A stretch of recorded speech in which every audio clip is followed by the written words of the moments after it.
Hi friends, welcome back to my channel. Happy March. Today we are going to do my February wrap up. Great month this month. I had 3 5-star reads, read some other really awesome books. I'm really excited to talk about them with you. If you're not subscribed, make sure you subscribe down below so you don't miss any videos from me. And without further ado, let's get into the video. I have almost every book here with me. I read a total of 10 books in the month of February. I read 1 nonfiction, the rest were fiction, 4 were romance, 3 were fantasy, and 2 were lit fiction. That's the breakdown. I'm gonna put up right now my average rating for the month. The first 2 books were in my romance books reading vlog, so if you want to check that out, I'll link that in the cards. The first one is the only one I don't have with me. It's called Next Time Will Be Our Turn. I found this just on Libby. I was looking for a queer romance, and this one disappointed. I enjoyed it sort of at the beginning. It basically follows this girl who's listening to the story of her grandma's first love. The 2 things I didn't like about it were, 1, it was for no reason set sort of in the future. Like the grandma's story was set in the early 2000s, so then the present day, which was kind of irrelevant for most of the book, was set in like 2050 or something. They just like randomly dropped that and then added 1 little tidbit about it and then kind of left it at that. I think it would have been fine if they just like told the story about the grandma. The other thing is I really didn't like their nicknames, and after a while the writing style got kind of annoying to me, so I rated it 3 stars. The cover's beautiful, as you can tell, but other than that, it just kind of fell flat for me. Yeah, I wish I had gotten more from it, I guess I would say. The next book I read was Problematic Summer Romance, and if you know me, you know that I'm a little bit of an Allie Hazelwood hater, but I've been trying to give her the benefit of the doubt because everybody loves her, and sometimes it's fun to read a book that's just like la la la la la and you don't think about it. This one I chose because the main character is also named Maya, which is fun. Other than that, it is a romance. The tropes are like brother's best friend and age gap, like 10 or 15 year age gap, and she's 23 in this book. And I'm not like against an age gap romance. The thing that I didn't like about how they dealt with it in this book was that they would not shut up about it. Like every other sentence was like, oh my god, you're such a baby, like oh my god, like are you such an old man, like you don't even know what that is. I'm like, if you guys are gonna actually be together, can we please move past this? Like we don't have to keep accentuating the fact that you're 15 years apart. And honestly, besides those like random quips that they would do to each other all the time, I felt like they could have been in a good relationship. Like he pined after her, she pined after him. The other thing I didn't like was he was kind of a jerk. Like he was obsessed with her, but then like didn't say anything. And I don't know, the way that they handled the beginning of their relationship, I didn't love. Overall, it was fun to read. Didn't really like either of the characters that much. I've noticed that the first Allie Hazelwood book I read was so cringy, which is why I didn't want to read the rest of them. This one wasn't too bad, and the other ones I've read by her also weren't too bad. So we gave this one a 3.5. Not my favorite, but I still would read more Allie Hazelwood. Next book I read was Wuthering Heights, which I know everybody and their mother read this month. We read it in our book club because the movie came out in February, and I gotta be honest, I kind of hated this one. This is another book where they set it up with a narration style that kind of becomes irrelevant. Like the first 2 chapters, there's this guy, Mr. Lockwood, who visits Wuthering Heights, and he comes back to the like servant of the house he's staying at and is like, hey girl, what happened to that guy? And then she tells him the whole story. So most of the story is her narrating. We get kind of like an unreliable narrator, really weird, basically step-sibling romance. But in the book, it's a lot about obsession and like the cycles of abuse and all of that. I think there's definitely stuff to pull out of this book. I kind of just hated the characters. Like Heathcliff was so miserable. They both were so mean to each other. And then halfway through the book, it jumps to the next generation, which the movie only covers the first half of the book, and the movie made it way more of a romance than it really ever was in the book. And I feel like it was, I mean, it was done for like the sex appeal of it all, the movie was, but there were some things in the movie that they pulled from the book. I enjoyed it as an adaptation. I think it definitely took a lot of liberties, which again, I think is kind of fun and fine, but yeah, it was not really that much like the book. I like the second half of the book a lot better. The characters in that half are much more interesting. It's like the next generation of the families. So I don't know, it wasn't my favorite. I listened to it, and then I also had to watch like a recap video. I don't know that I would recommend it, and I rated it also a 3.5. Crazy to rate both of these books a 3.5, but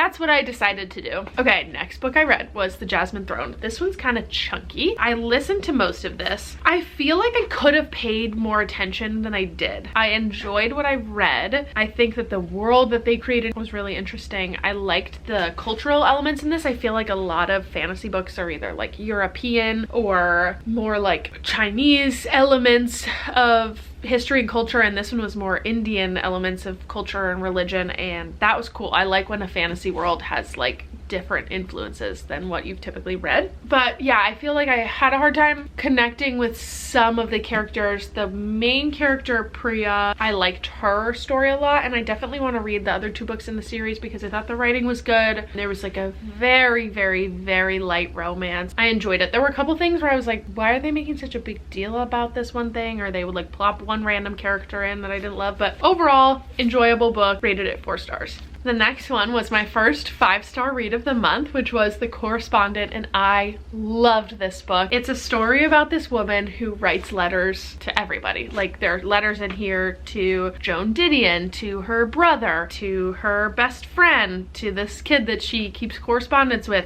and it follows her over 10 years, I want to say. I just loved the way it was told. It was all written in letters, some emails, and it's so cool to paint a picture of somebody's life through little tidbits and what she decides to tell other people. So loved the writing style and the way that the book was all laid out. I loved our main character. She was so spunky and had a lot of attitude, and there was a lot of stuff that she was sort of dealing with emotionally that you got to see her work through, and I just loved it. Inspired me to write a letter. If you haven't written a letter to a friend in a while, like, you should definitely do that. If you're feeling like you need some inspiration, read this book, and then you'll definitely want to write a letter to your friend. So I love this one. I would recommend this to pretty much everybody. This definitely feels more like a mom book. I have already recommended this to a bunch of my friends who are not moms, and I think anyone would enjoy this book. Next book was Sunburn. This is another queer sort of romance story that I read that was actually good, unlike the first one I read. This follows a girl named Lucy who is in high school. She lives in Ireland, and she develops the most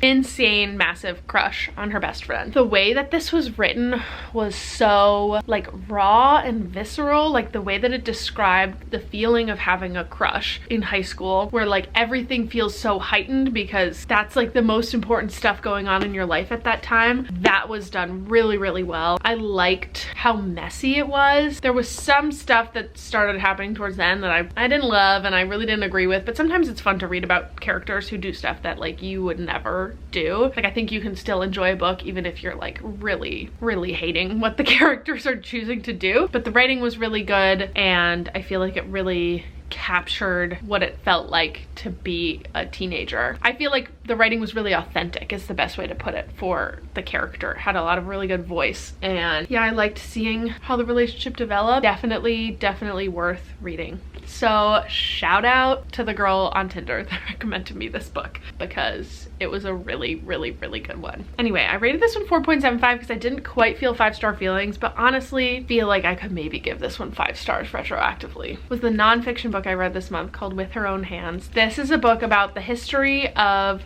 handcrafts, basically. It talks about the historical and cultural significance of weaving, knitting, embroidering, crocheting, sewing, and women throughout history, and it was fascinating. I feel like I learned so much, and I still would love to go back and like reread it all over again. And I think anybody who has a craft adjacent hobby should read this book. It was pretty quick. It's not a very long book. I liked the way that it was told. It was written by this woman who's a therapist, and she took up knitting as like a self-soothing sort of hobby, and then became more interested in the history of what she was doing. And I like that the author was exploring the history along with you. So fascinating, wonderful little book. Definitely would recommend this one. And then my last 5-star read of the month was Blue Sisters. This was probably my favorite book I read this month, but The Correspondent was a very close second. Follows 3 sisters. Their middle sister died, and the book starts a year after her death. It's kind of just like a snapshot in time about their relationship, how they are dealing with grief. That's the biggest theme of the book, and their family has a history of addiction, so they all are dealing with that in their own ways in their lives. And their sister's passing obviously affected them greatly. Like, they were so close all growing up. You see them sort of come back together in this book. So wonderful. The writing was fantastic. The quotes in here, I wish that I had my own copy so I could have been highlighting as I read it, because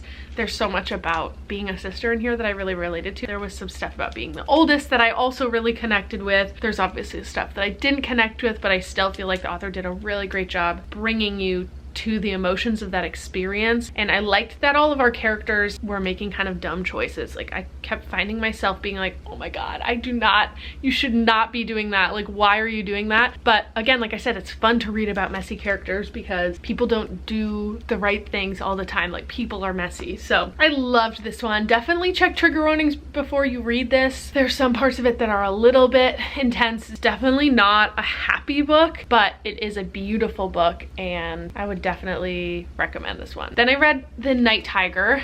I did not like this book. This is another fantasy book. It's set in 1930s colonial Malaysia, so there was some history to it that I enjoyed. And honestly, calling it a fantasy book maybe is a stretch. It feels more like magical realism. There were a lot of things that I didn't like about this book. I'm gonna try to be brief. Biggest one, step-sibling plot. Also, why did I read 2 books this month with a step-sibling plot? And they weren't even like romance books where that was a trope. It just like happened. So this one was even worse than Wuthering Heights because these kids really grew up together and were constantly referred to as brother and sister, and they referred to each other that way. And then all of a sudden you start seeing her pine after him and you're like, what is going on? Anyway, after that relationship developed, I did not like the way that the brother was acting, and that's all I will say on that. But not cool.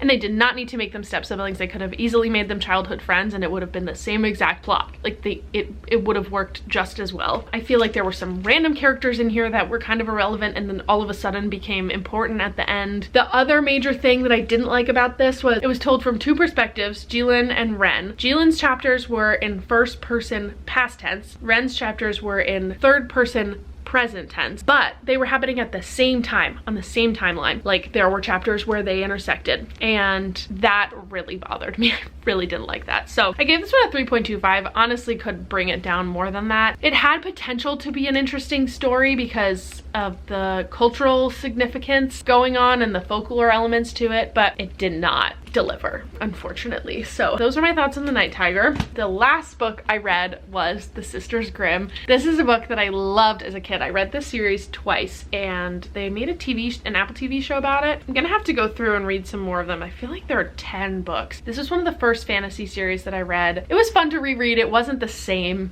as when I read it as a kid. It basically follows these 2 girls whose parents have disappeared. So they're basically orphans. They've been bopping around between foster homes and they end up with their grandma, but they thought their grandma was dead, and then they kind of go on a magical adventure. So it's a fun series. It's fun to reread books that you read as a kid. I enjoyed this one. I feel like I'd rate it 3 stars. It's weird to rate books like this, but probably what I would rate this one. And with that, those are all the books that I read in February. Hope you guys enjoyed this video. Let me know if you've read any of these, or if you haven't, if I've inspired you to read any of them. Make sure you subscribe so you don't miss any more videos from me, and I will see you guys next week. Bye, friends.